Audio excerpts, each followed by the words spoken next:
নমস্কার, আমি doctor Naren Pandey, allergy asthma সেন্টারের পক্ষ থেকে। আশা করি আপনারা ভালো আছেন, সুস্থ আছেন, খুশি আছেন। আজকে আমরা আলোচনা করতে চলেছি গলায় বুকে জমা কফ। এটা নিয়ে আলোচনা।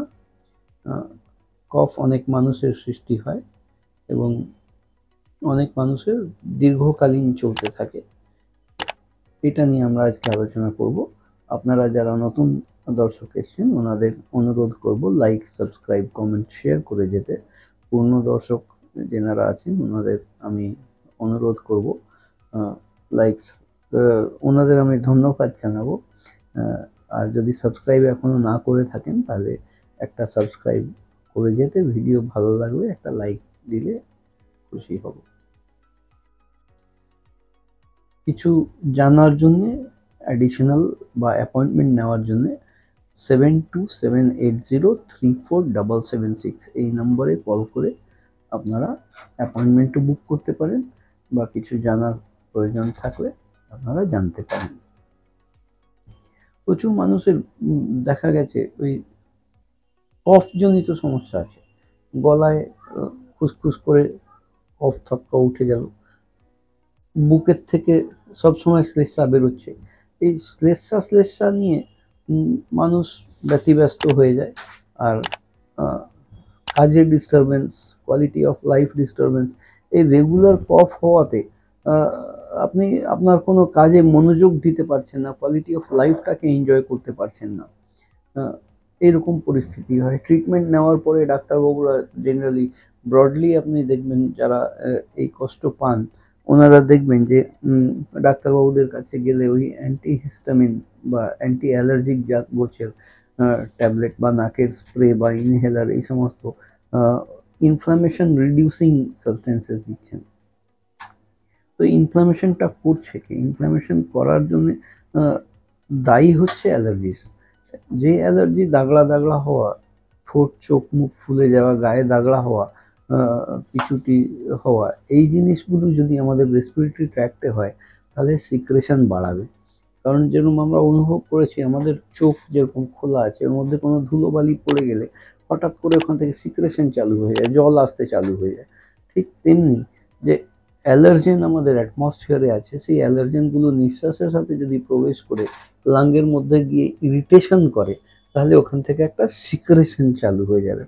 সেই স্টিকি সিক্রেশন চালু হয়, গলায় খুসখুসানি হয়, কাশি, কফ, বুকে চাপ, বুকের মধ্যে ঘরঘরানি আওয়াজ বা সাঁ সাঁ করে আওয়াজ, এই দু ধরনের আওয়াজ বেশিরভাগ আমরা অনুভব করি।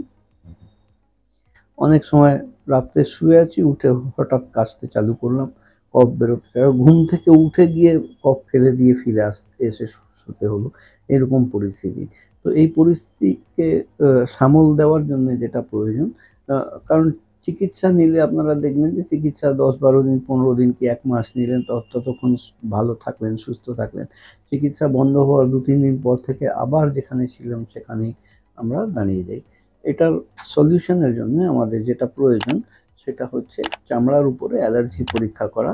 অ্যালার্জি পরীক্ষা করে চিহ্নিত করা কোন কোন জিনিস থেকে কত পরিমাণে অ্যালার্জি হচ্ছে, যেটা আমার শ্বাসনালীতে গিয়ে অ্যালার্জিস ক্রিয়েট করছে। এদেরকে আমরা চিহ্নিত যখন করতে পারবো তার বিরুদ্ধে আমরা স্পেসিফিক ইমিউনোথেরাপি ভ্যাকসিন তৈরি করে দিতে পারবো। এই স্পেসিফিক ইমিউনোথেরাপি ভ্যাকসিন নিলে বডিতে গ্র্যাজুয়ালি আস্তে আস্তে ইমিউনিটি বিল্ট আপ হয়। আর ইমিউনিটি বিল্ট আপ হয়ে গেলে এই জিনিস থেকে সলিউশন করা যায়, এই জিনিস থেকে রেহাই পাওয়া যায়। এই অ্যালার্জি পরীক্ষা করতে গেলে আপনাদের এই যদি আমাদের এখানে পরিষেবা নিতে চান, মডিফাইড স্কিন প্রিক টেস্টে স্ক্রিনে ডান দিকে নিচে যে নাম্বারটা দেওয়া আছে 7278034776, এই নাম্বারে কল করে অ্যাপয়েন্টমেন্ট নিয়ে এসে এই পরিষেবা নিতে পারেন। অ্যালার্জি টেস্টিংয়ের চার্জেস আমাদের 2500 টাকা আছে। আর যে ইমিউনোথেরাপি ভ্যাকসিনের কথা বলা হয়েছে, ইমিউনোথেরাপি ভ্যাকসিনটা ইনজেক্টেবল নয়, ওরাল ড্রপ ফর্মে আসে। সেই ইনজেক্টেবল নয়, ওরাল ড্রপ ফর্মে আসে। আর ওটা 1 বছরের পুরো কোর্স থাকে। সেটা আমাদের এখানে চার্জেস আছে 8000 টাকা, কনসালটেশন ফি 1000 টাকা।